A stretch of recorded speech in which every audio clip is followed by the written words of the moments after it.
If you enjoy listening to adventure stories, then you should visit thedihedral.com. You will find stories from other members of the community and read about climbing, life, and the outdoors. Follow us on Instagram, Facebook, and Twitter. Let's connect and climb on! Climb on! Roll! Hello everyone, this is Gaia, and thank you so much for joining us on another episode of the Dihedral podcast. Today we are joined by two of the hottest names in the climbing world, and they are two of the most well-respected climbers in Moab. They're also the founders of Moab's first climbing gym, aptly named Climb Moab. These two are not only known for opening Climb Moab, they're also known for their adventurous, welcoming, and community-oriented spirits.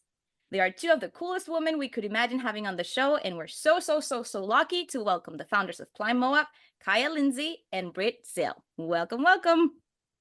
Thank you. Thanks for having us on. Yeah, that was quite the introduction. You have to live up to that standard. Yeah, I'm nervous now. No such thing.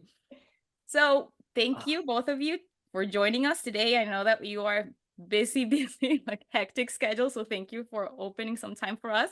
Oh, yeah. So just for everyone to know, prior to recording, Kaya and Britt and I agreed to try to make things interesting and see how many times we can say Climb Moab throughout the interview, because it's a cool name. We have to spread the word. We have to get the name out. And just to make it interesting, you can just do a push-up or whatever you want every time you hear Climb Moab. You decide. It's up to you. Starting now. Now, Climb Moab! Come on. I do have an edit there. We're not the first climbing gym in Moab. There was one here in the 90s. Oh my goodness. Okay. Now you know. So the first gym after so many years. What was funny was I tried when I was first started thinking about starting Climb Moab. I was asking so many questions and no one had any answers for me. And so I kind of just forgot about it and never even thought to look up what it was named. And it was actually named Climb Moab as well. But by the time we found that out, it was like too far gone. And I was like, oh, well, I think we just have to stick with it. No legal issues, though? It was already in the public domain? No, it was so long ago. He had already,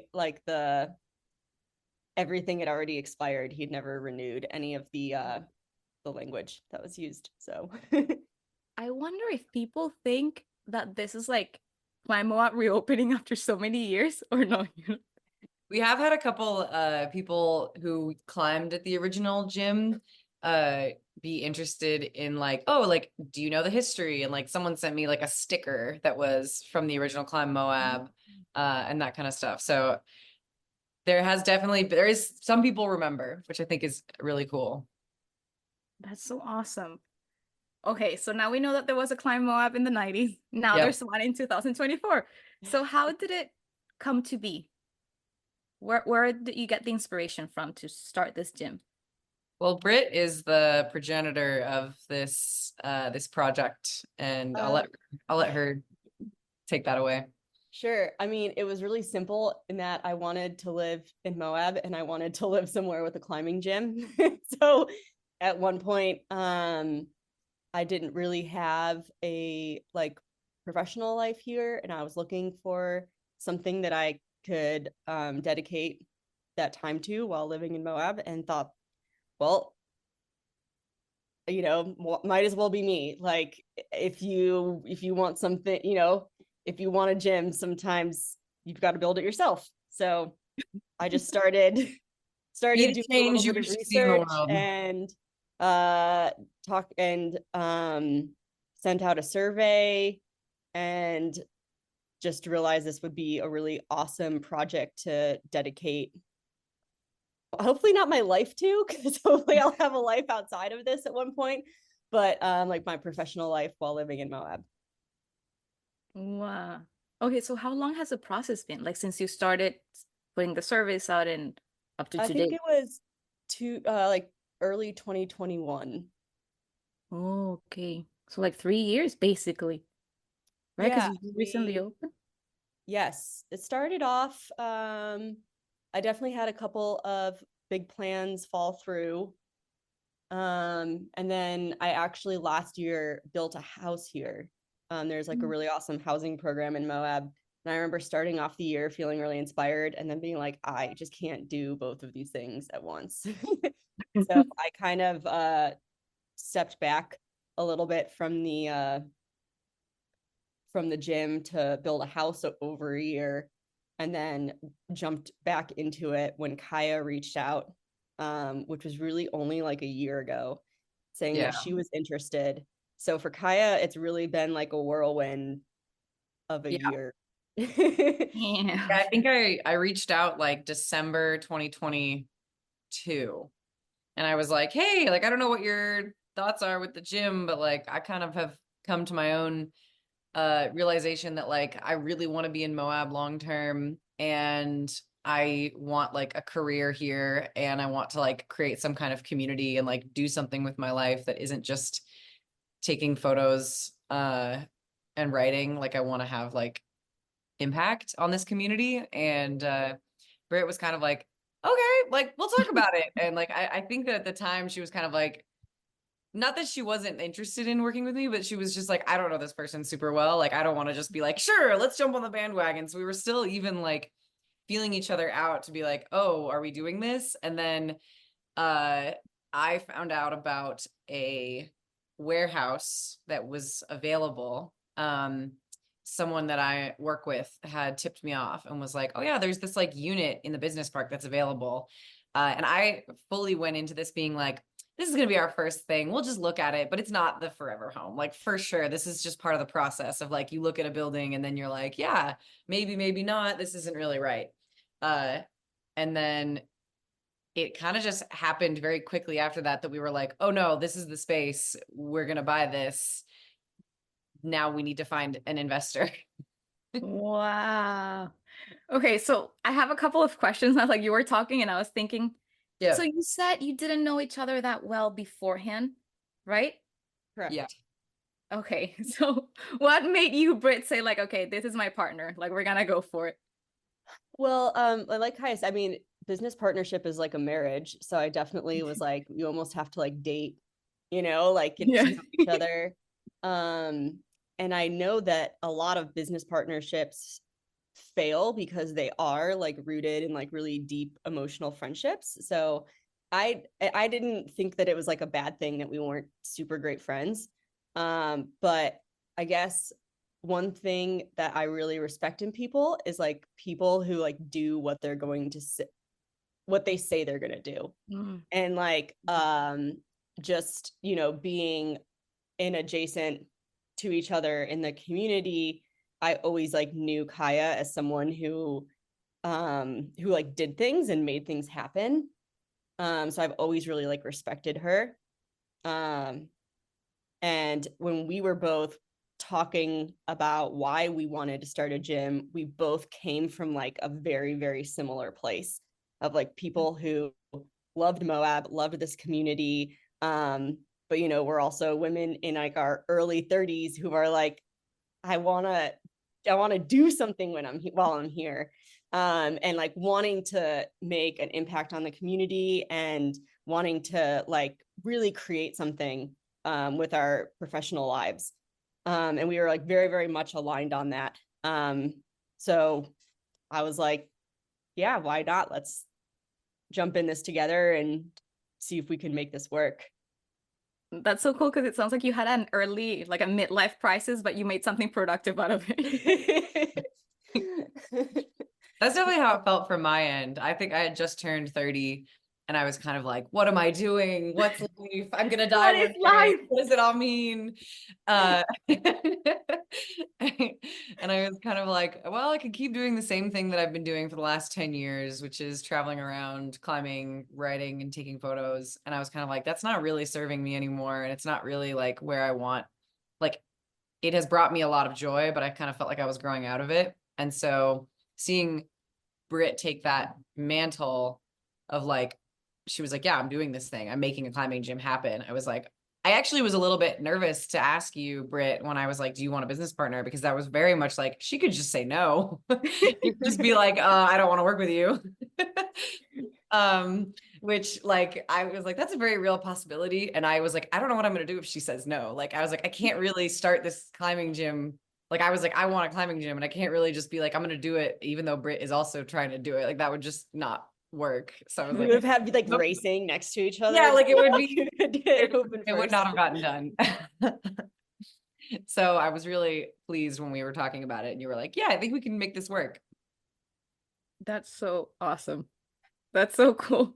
But now that, so you've come a long way. You go from being acquaintances to now being business partners, and I'm guessing friends. What Yeah. would be Britt, Kaya's strengths, and vice versa? We actually have complete opposite strengths, so it actually works really That's well good. You together. complement one another.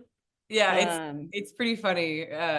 We joke a lot that like if I say something should be black, Britt says it should be white. And I think it's because we both have like we're both very good at what we do, but it's very opposite. And so like that has created like sometimes there's challenge, but like I think we've talked about this before that like ultimately it's pulled us into this like really strong middle. Where like we're both good at what we do, and it's pulling each other into like the perfect center. Yeah, like I feel like every time I have an idea, Kaya challenges it in ways that sometimes I'm like, oh, let's just do it my way. And it can feel frustrating, but then like in the end, like we'll hear her out and then I'll say something and we both kind of like meet in this middle that usually ends up looking back, be like, oh yeah, that like that was definitely for the better. Yeah. But yeah, like I really like spreadsheets, and I I cut my teeth in like Washington DC, so I can like be very type A in that way. And then like Kaya is from like this like marketing and creative background, so we have very, very different perspectives on things for sure. Yeah. I think Britt has helped me learn how to use Excel. Oh, brother. Great. I did not realize what a powerful tool it was until recently. But yeah, I mean, like I sometimes laugh because like Britt is very much from like New York and like East Coast, and like I am from California.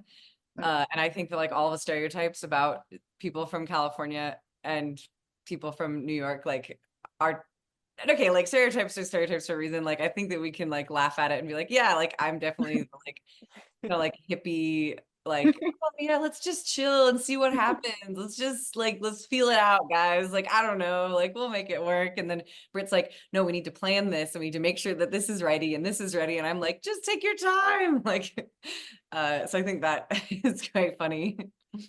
That's so because Kaya, you sound like me, and Britt is like Carrot. He's like, I'm always the one that I'm like, oh no, it's okay. We have time, like editing the podcast 3 hours before it goes live or something like that. Yeah. Like, no. That's so nice. But yes, I think good partnerships come from that when you're able to complement one another and appreciate each other's strengths and weaknesses as well, because then you elevate one another in that sense. So that's nice to hear that you've been able to come together and make sense out of the dynamic that you have. Yeah. We'll jump back into talking about the gym, but this is so nice because I'm getting to know them as well. So it's exciting. So Kaya, you say that we're rock climbers, but you say you have a writing and photography background, Yeah, right? I mean, yes, that's true. I've been freelancing since I was 20 years old, Wow. doing like data, and at first it was just data entry for people. Like I was just trying to cut my teeth on doing freelance work. And then very quickly it turned into like social media management, which naturally involves like a lot of writing and photography. And so starting my own kind of like social media business, I guess you could say. Like I both did social media marketing, which included photography and writing for clients, and then I did my own stuff where I was like managing my own Instagram. I was managing like my own blog, and I had like a YouTube channel, like the whole 9 yards. And then out of that came a lot of relationships with climbers and climbing companies that allowed me to take photos of their clients. So I was doing like photography in like a climbing setting. And then, and then it evolved into like me doing writing for outdoor brands. So it's kind of like been the last 10 years has been just like a journey of self-employed work and creating this little empire. But mostly it was just so that I could climb as much as possible and do as little work as possible. You know what? It takes guts to be your own boss. You know what I mean? To have the initiative. And this goes with both of you, just to say, look, this is what I want, and I'm going to go ahead and I'm going to materialize it, because it's easy to stay in the comfort zone. Yeah. It's easy to say, oh, this works, I'm going to conform. Whereas both of you had the guts to say, no, I want to live in Moab. I want to have a climbing gym. If no one's going to open one, I'll do it myself. Yeah. So that is, I admire both of you, because I don't have what it takes to do that. I'm conforming on my old corporate job, but it's okay. We'll get there. Well, you have a podcast. Right. I mean, you're I like guess starting your you're- own you're thing. blog. Like that takes guts and time and energy and like commitment. It's really just like deciding what you want to do with your life and sticking to it, Yeah, that's true. But still, you both win. Like, you're still a little bit. I'll ask for advice whenever I'm ready. I was gonna say it's been a journey. I mean, when I arrived to Moab, I don't know, I guess it was 7 years now, like Wow. everything in my life had just pretty much fallen apart. And so at one point you just gotta, there's a journey where you put things together to like make it to where I am today. So I don't know. It's and it doesn't end, right? Yeah, We'll it's see how all... the next years feel really growing this business and this community. So now that Climb Moab. Now that Climb Moab is up and running, what can people expect when they open the doors and go through the doors and are at the gym? Well, we have a little cafe area. I'm kind of sitting at our front desk right now, but we have a little cafe area where people are welcome to work, like kind of a co-working spot, which has been really cute. We've got like a couple regulars who come in and do their like office work at the cafe. We have a fully stocked fridge. Our goal is to have like an actual little like just like an area where people can grab a drink, grab snacks, a non-alcoholic drink, because this is Utah. We have a 15-foot bouldering wall, and we have a 20-foot top roping wall, and a crack wall, and a kilter board.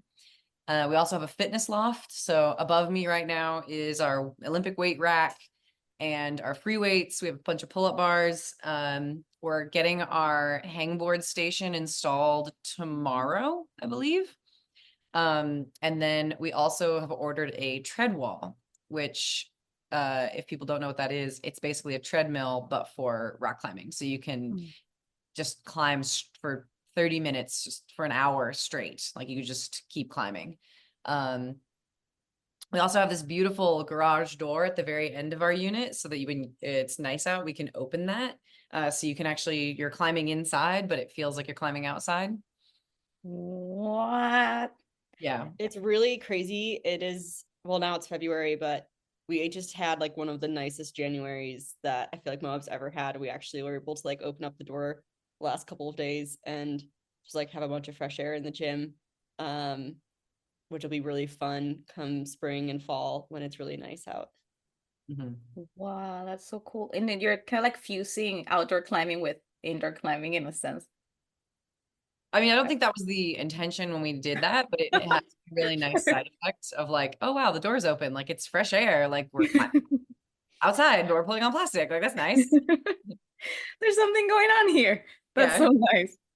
And that's always been a little bit in our head that like we don't have to be everything, like it's not like it's a city with like no other climbing and a gym has to be like huge and offer like every climbing amenity that you can think of. Like we're just part of everyone's journey as like mostly outdoor climbing. So we just like can create a center and like a little physical hub, but like we're not trying to replace outdoor climbing or like trying or in anyone's lives. So having this like connection to like the outdoors and the outdoor climbing community here was important in our design and in like crafting what Climb Moab is. So that's a huge benefit of Climb Moab, right? That you're surrounded by the rocks, where the location of where it is. So in your mission statement, it states that Climb Moab is there to empower climbers to have fun, grow stronger, and recreate responsibly outdoors. So now that you mentioned that we were talking about indoor climbing, outdoor climbing, that you don't want to replace anything, but just like an introduction, how are you approaching a little bit more in depth that relationship between climbing indoors and outdoors, other than having that garage and beautiful view? Well, I think that our intention, and this is something that Britt and I aligned on early as people who love Moab, is always been to be a place of education for people who want to go outside.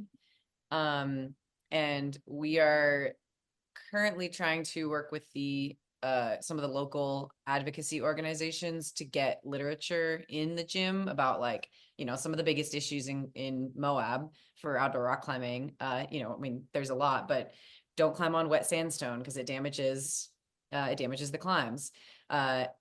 Don't bury your poop. Like if you're a lot of people from like the Pacific Northwest or even Colorado are like, oh yeah, you can dig a hole and poop in it, but not in the desert. You need to pack it out in a wag bag. Being aware of petroglyphs, like not like climbing or bolting on petroglyphs, which, has happened recently. And then biological soil crusts, like don't go off trail. So like there's this environment, like I think that this environment that Moab is in is treated like a playground, but it is incredibly, incredibly delicate and sensitive. And so like as climbers, like we want to be able to provide that kind of information as like we will be a touch point for new climbers, right? Like the biggest damage is always coming from the people who know the least. And usually the people who are starting out climbing are the ones who know the least. And so, yeah, we're working a lot right now with some local advocacy groups to get just like a sign on the inside of our bathroom door that like talks about what are wag bags. You can buy them at the front desk. Like this is how you use them. This is how you dispose of them. That's another issue. You can't throw wag bags just in your garbage. You have to dispose of them properly because they are actually hurting city employees who are dealing with Moab's waste. Like people are getting hepatitis C and stuff from exploding wag bags. So like there's a lot of stuff that people just don't know that we want to help be a source of information for that. Wow, it's now that you bring it up, I hadn't thought about that. Like I think these are things that we take for granted. We don't really are actively thinking about that. And it all depends on where the region that you are, because you're saying like, oh, people from Colorado do this, but it's different here and there, etc. So it's good that you're taking that into account as well to educate people, because I would have no idea. And then you could harm it without the intention to harm. You're not doing it without intention, thinking that you're doing everything right, but you're not doing it the way that it's ought to be done. Wow, that's good to know though. We learn something new every day. And so you say with this advocacy, see my pronunciation, Advocacy. Thank you. The advocacy groups, it would be to have graphics across the gym, or would you do workshops or have classes where people could attend to as well? Oh no, we definitely want to develop like a gym to crag program in the future and use that as a like stepping off point. But also, yeah, just to if we can educate a little bit everyone who comes through Climb Moab, it will create just a more kind of aware user group. And Moab, we're a town of like 5,000-ish people, but we have like 2.5 to 3 million visitors every year. And there's so many user groups that are just like competing in the desert, and quite a lot of people here during the busy season. So just kind of doing our part to make sure that climbers are anything that we can do to make climbers more educated on like how to recreate more sustainably in Moab is a big step. And there are a lot of groups in Moab already doing that. So we're excited to be a part of that.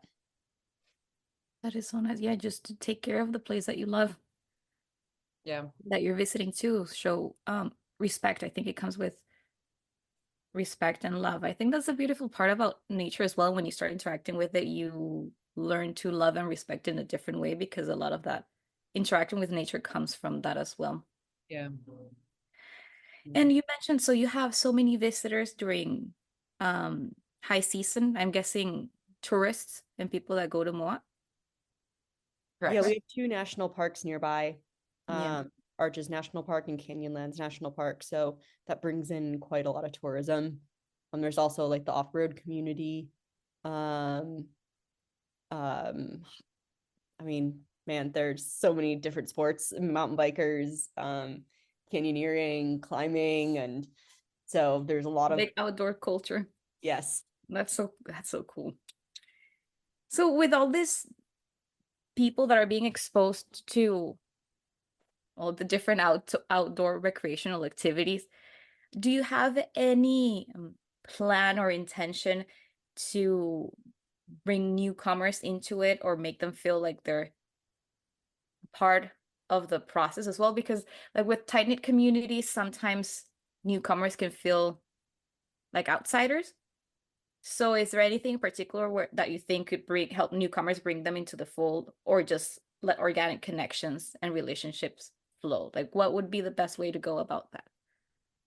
Well, we've got right now we've already started a weekly ballet class. There's actually one tonight. We have basically people who are trying to get into climbing can take the course. It's free for members, and it's free for members of Climb Moab.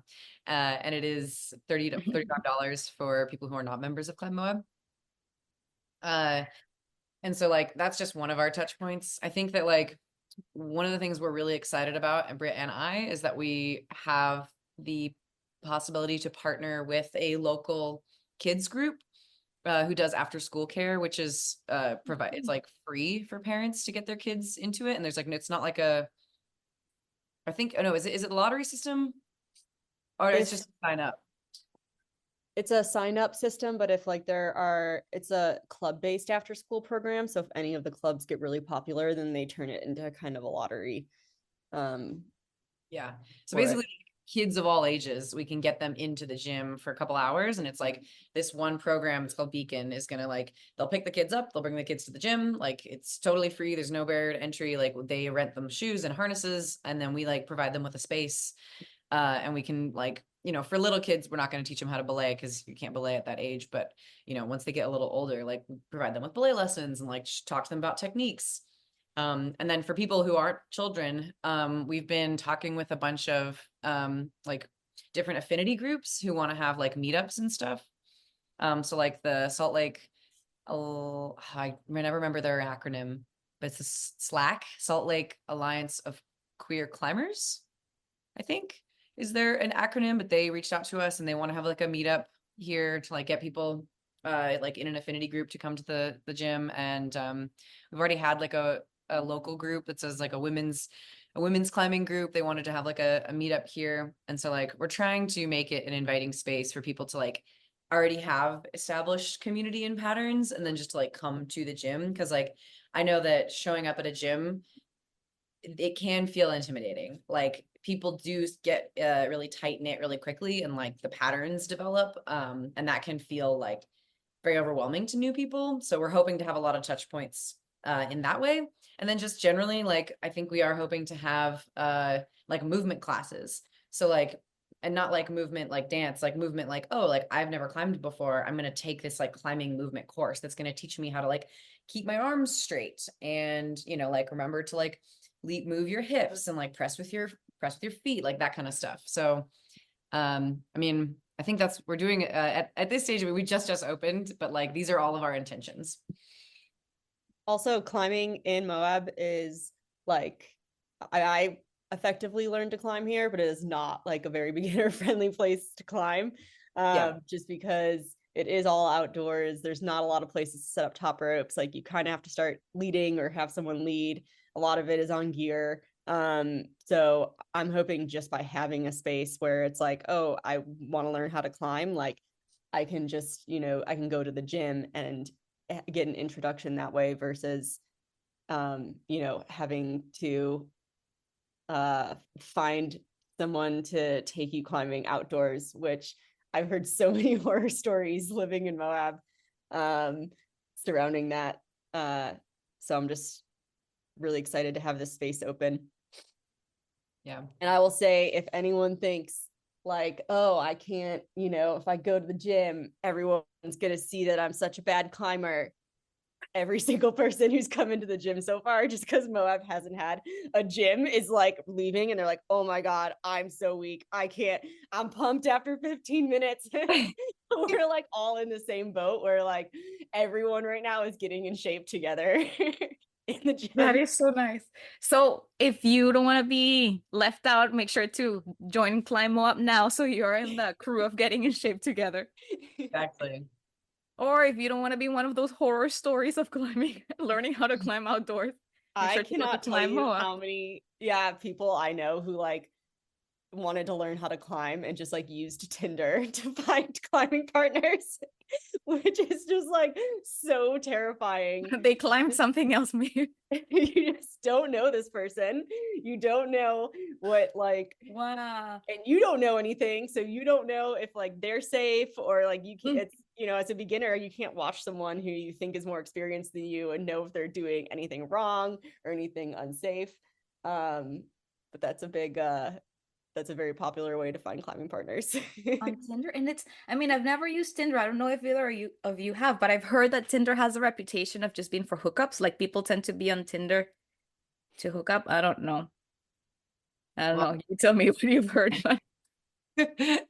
For sure, but I think it's also just something that like people are on Tinder to meet new people. So I think sometimes it can work for that as well, for finding climbing partners. I definitely know. Would you go on Tinder to find a climbing partner? Just use Tinder to find climbing partners. That's I've never used Tinder to find climbing partners. Let the record show. You use Tinder for something else, not climbing partners. Yeah. It needs to be, maybe that can be the next project, to open like a social, you know, like a matching, but for climbers. That exists. Isn't it called like Slack Live, something like that, I think, but it's No, there's one that's called Boulder.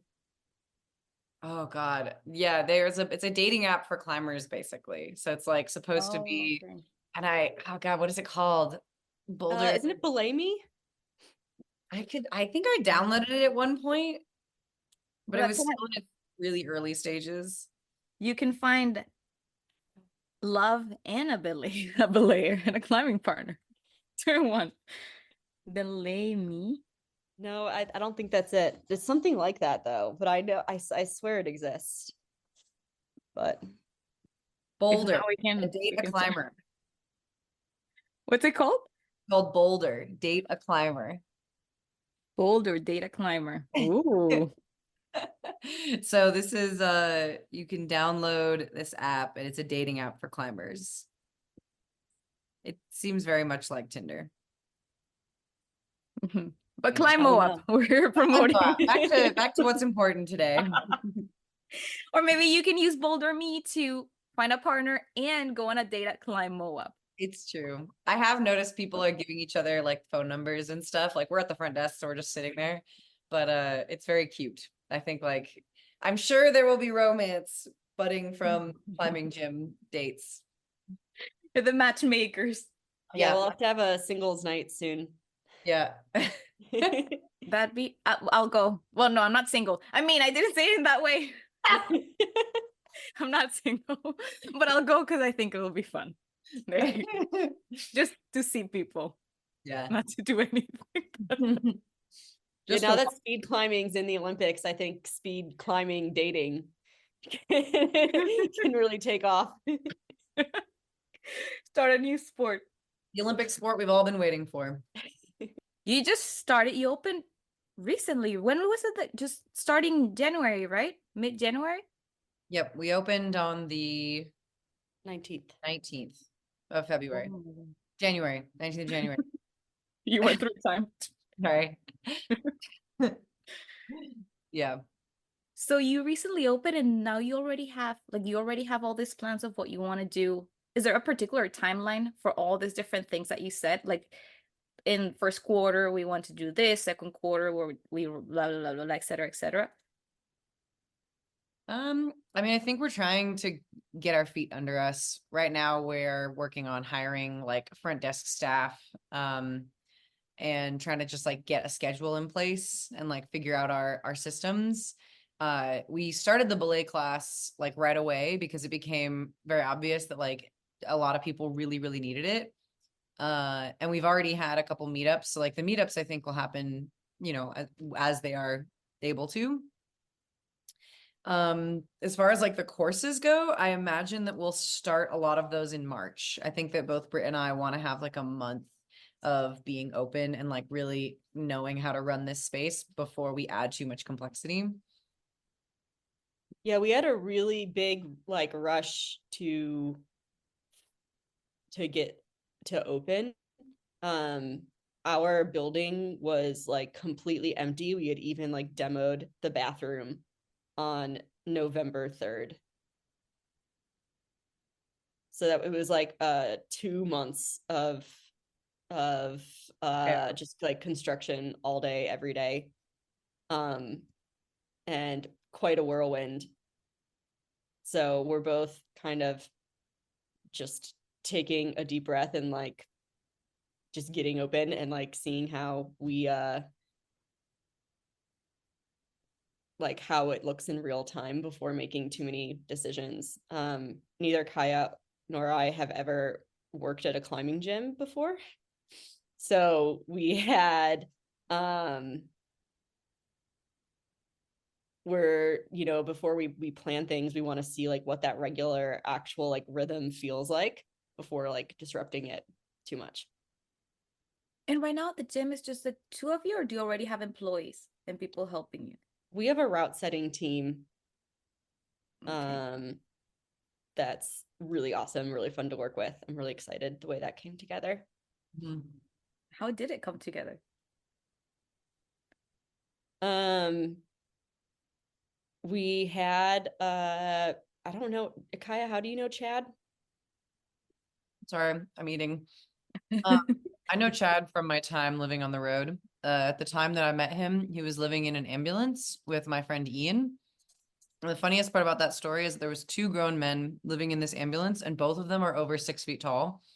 Ian is 6'7", and they had a cat. And they were traveling around the country living in an ambulance together. And we met, and I was just like, this is great. You guys are awesome. But then when Chad moved to Moab, I knew that he was a climber. I didn't know how much experience he'd had. But we started talking about the gym, and he was basically like, oh yeah, like I have a lot of route setting experience. And I was like, oh well, we will need a head route setter. Like, are you interested in the gig? And we eventually we came to the conclusion, like, yeah, he would be ideal. And I think we absolutely hit the jackpot with him because he is just like a great person and great to work with, and has been like really enthusiastic about the position. But it's Um, amazing how like the entire community or your community has like come together to make this happen. mhm. Because this is kind of like I knew this person or we were acquaintances and I'm friends of this person and this person knows this person and we're all gonna come together to make this gym happen. Yeah. It seems like it's Yeah, for something that sure. Like you one were of our all other route craving. setters, Gar, he like showed up. I mean, he's been in Moab local for forever, and he like showed back up in Moab after working in Vegas for a couple of years, and pretty much was just it was like the holidays happened. Everyone, all of our builders were out, and we were kind of just like left with this like we want to open in a couple of weeks with like all of these projects, and he just showed up and was like, what do you need me to do? Yeah. And we were like, and he's got like industrial construction experience, and so he was just like totally volunteer, like there with us all day every day for like 2 weeks just helping us finish up projects. And I was like, wow, this is just incredible, Yeah. just having people in our lives and in our community to just like jump in like that. Yeah. I feel like a lot of the things that have worked out in this climbing gym process, I've been like, I can't tell if this is just like we have the best luck in the world or if we are working just like really, really hard and it has worked out that way, or maybe both. But yeah, like just sometimes there's things that just like feel like it is just like fallen perfectly into place. Like it's just like, oh yeah, this is crazy, but it worked out. And like this is crazy, but it worked out. Like stuff with Gar, stuff with Chad, even just like Britt and I having the skill sets that we do, and like this building and everything. Yeah, I think maybe both.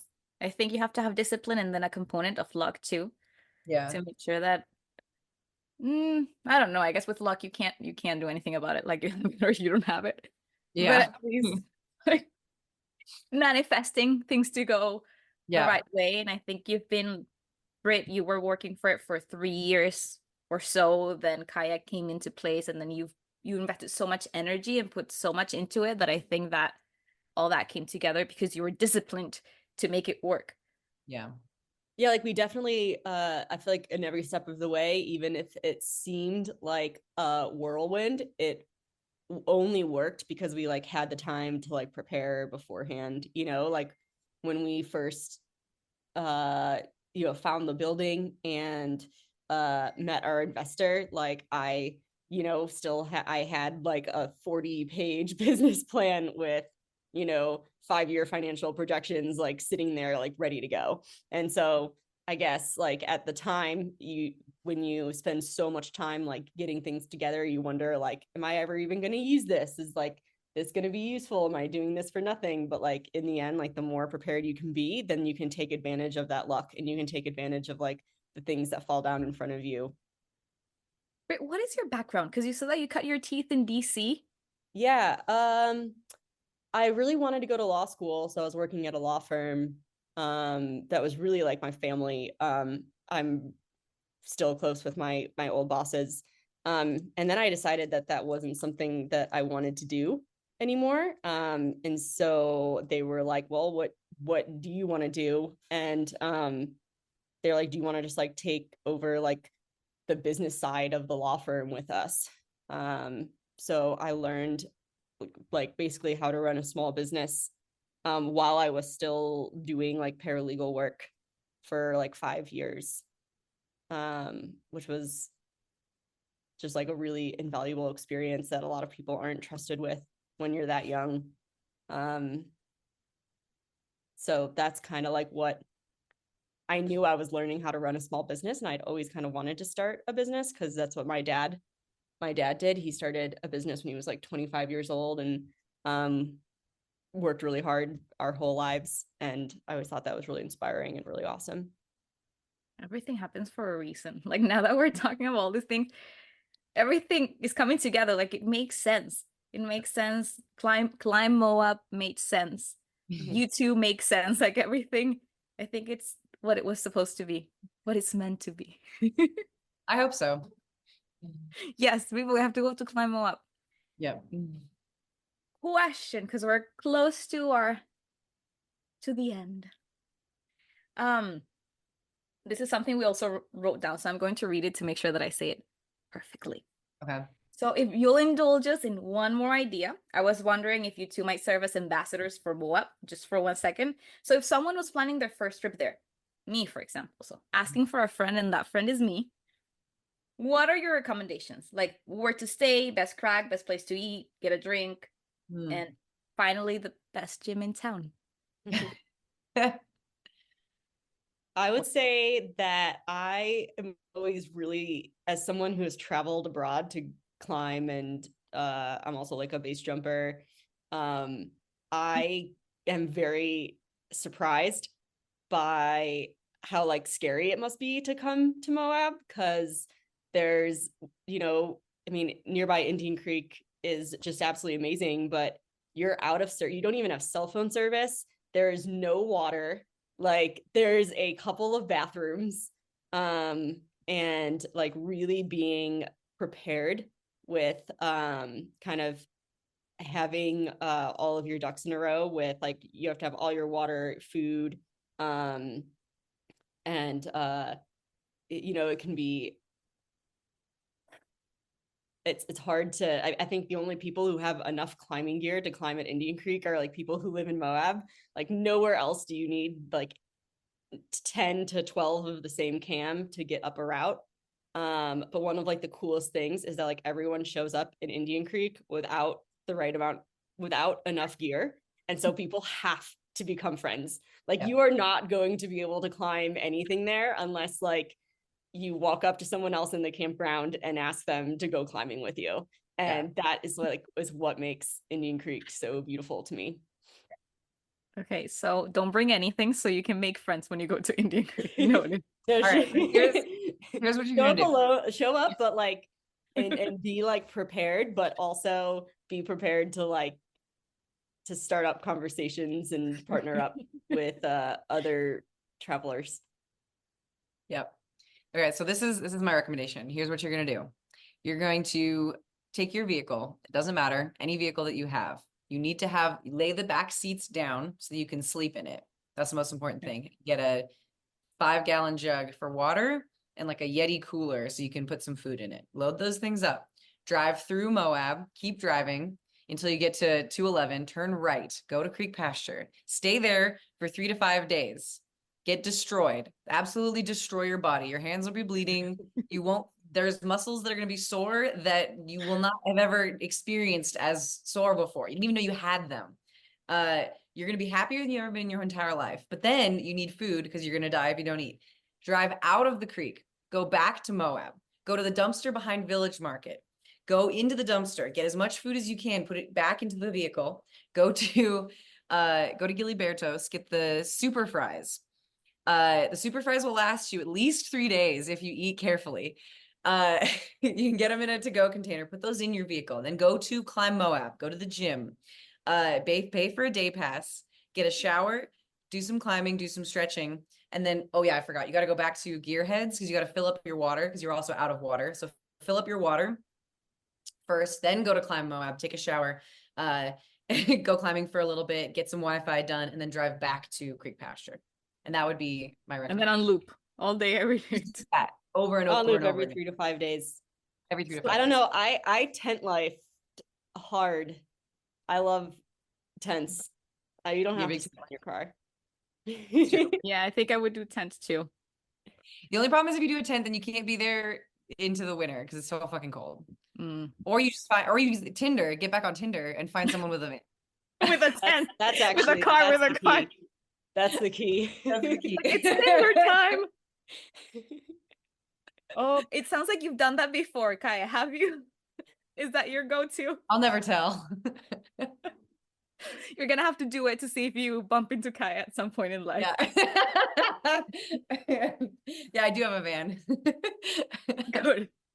So go to Indian Creek. Kaya's Don't the bring one anything. with the van. So you've got to get on Tinder, try to find find Kaya me. so you can stay in her van.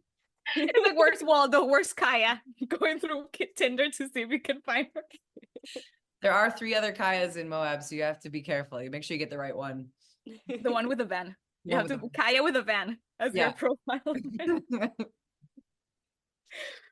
All right. Well, thank you so much for joining us. I don't know if there's like anything, last thing that you want to say before we wrap up that people need to know, or if you're good.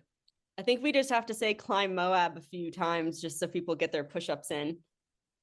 Yeah. Okay. Climb Moab is the best gym in Moab. Climb Moab is the best gym in southeastern Utah. Climb Moab is the best gym in all of Utah. Climb Moab is the best gym in the western half of the United States. There you go. And Climb Moab has a shower. Climb Moab has 2 bathrooms. Oh, not even a shower. It has a full bathroom.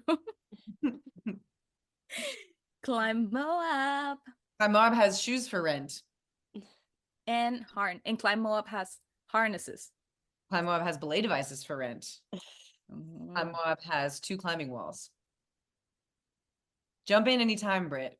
I don't know why. Like balloons. Are you guys? And then you have the thumbs up. That's so cool. What's going on? I'm not getting any special effects. I'm not getting anything either. That's Kaya's crazy. getting bubbles when she does thumbs up. And I'm doing a peace sign and I get like balloons. Confetti. That's so cool. Because that's because she's in Climb Moab, and Climb Moab I is mean, magical. it's true. Oh It yes. has magic, and it makes magical things happen. So Yep, everyone, Climb Moab, Climb climb Moab. Moab, climb Moab.